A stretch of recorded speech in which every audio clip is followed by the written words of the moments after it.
ስለዚህ ህንፃ ሰምታችኋል?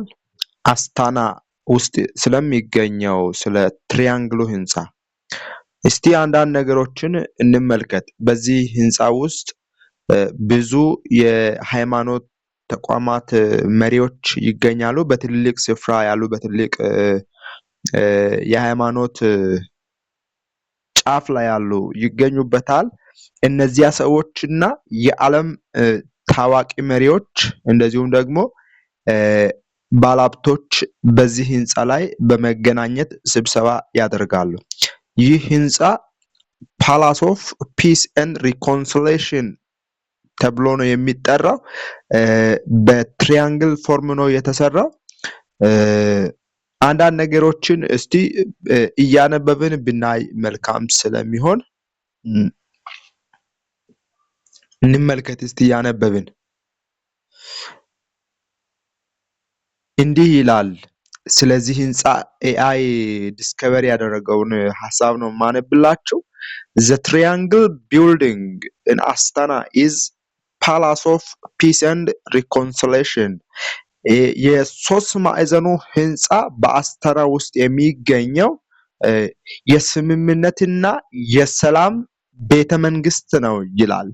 Commonly known as the Pyramid of Peace and Accord. በዋናነት የሰላምና የስምምነት ፒራሚድ በመባል ይታወቃል ብሎ ያስቀምጣል። ይህ ህንፃ ደግሞ completed in 2006 የተጠናቀቀው በ2006 ነው። This iconic structure was designed by renowned British architect Norman Foster of Foster Plus Partners. ይሄ አስገራሚ የሆነው የዚህ ህንፃ ዲዛይን ደግሞ ያወጣው ታዋቂው የብሪቲሽ ዜግነት ያለው አርኪቴክተር ኖርማን ፎስተር እና የሱ አጋሮች ናቸው ይላል።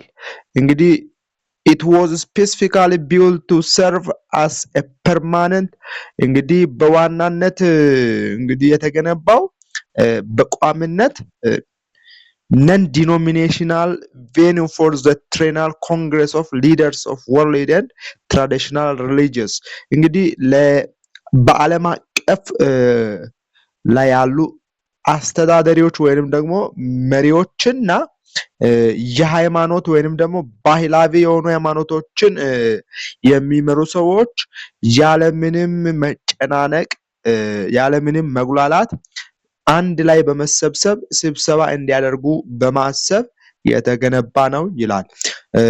ብዙ የሃይማኖት መሪዎች አሉ። እንግዲህ እኚህ የሃይማኖት መሪዎች ደግሞ ስብሰባ የሚያደርጉት የት ነው ካላችሁ ፓላስ ኦፍ ፒስ ኤንድ ሪኮንሲሌሽን ተብሎ በተገነባው በትሪያንግሉ ህንፃ አስታና ውስጥ ካዛክስታን በአስታና ውስጥ በሚገኘው ህንፃ ነው እንግዲህ ስብሰባቸውን የሚያደርጉት። ሃይማኖተኞች ወይንም ደግሞ የተለያዩ የሃይማኖት ተቋማት መሪዎች ደግሞ በዚህ ህንፃ ላይ እንዲህ መግባት፣ መሳተፍ፣ መወያየት ለምን አስፈለገ? ምናልባት ምስጢራዊ የሆነ ጉዳይ አለ ማለት ነው። የተለያየ ሃይማኖት መሪዎች በዚህ ህንፃ ውስጥ ይሰባሰባሉ። እንግዲህ በዓለም መጨረሻ አንድ ነገር እንደሚሆን የታወቀ ነው። እርሱም የዓለም ሃይማኖት በአንድ ሃይማኖት እንዲጠቀለል፣ የኢኮኖሚው ስርዓት በአንድ የኢኮኖሚ ስርዓት ውስጥ እንዲጠቀለል፣ ፖለቲካው በአንድ እንደሚጠቀለል ነው እንግዲህ አንዳንድ መረጃዎች የሚነገሩትና ይመስላል። ፖለቲካውም ሃይማኖቱም ኢኮኖሚውም ተጣምሮ በዚህ ህንፃ ውስጥ በአንድነት እየተሰባሰቡ የተወያዩ እንዴት አንድ አድርገው ዓለምን እንደሚመሯት፣ እንዴት አንድ አድርገው ዓለምን እንደሚቆጣጠሯትና እንዴት አንድ አድርገው ደግሞ ለጸረ ኢየሱስ ወይንም ደግሞ አንታይ ክራይስት ተብሎ ለሚጠራው አውሬ እንደሚያስረክቡ የሚወያዩበትም ስፍራ ነው። ምክንያቱም ይህ ህንፃ በእርግጠኝነትም ስለዚህ ጉዳይ ፍንትው አድርጎ የሚያሳይ ስለሆነ፣ ስለዚህ ሁላችንም እስቲ ነቅተን እንጠብቅ፣ ነቅተን እንጠባበቅ። በእኔ በኩል ያለው የጊዜው መረጃ ይህንን ይመስላል። እንግዲህ መንቃት ያስፈልጋል፣ እንንቃ። መንቃት ያስፈልጋል፣ እንንቃ። አዎ በየአቅጣጫው ስለመጨረሻው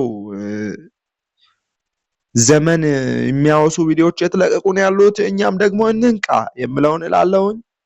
ጌታ ጸጋውን ያብዛልን።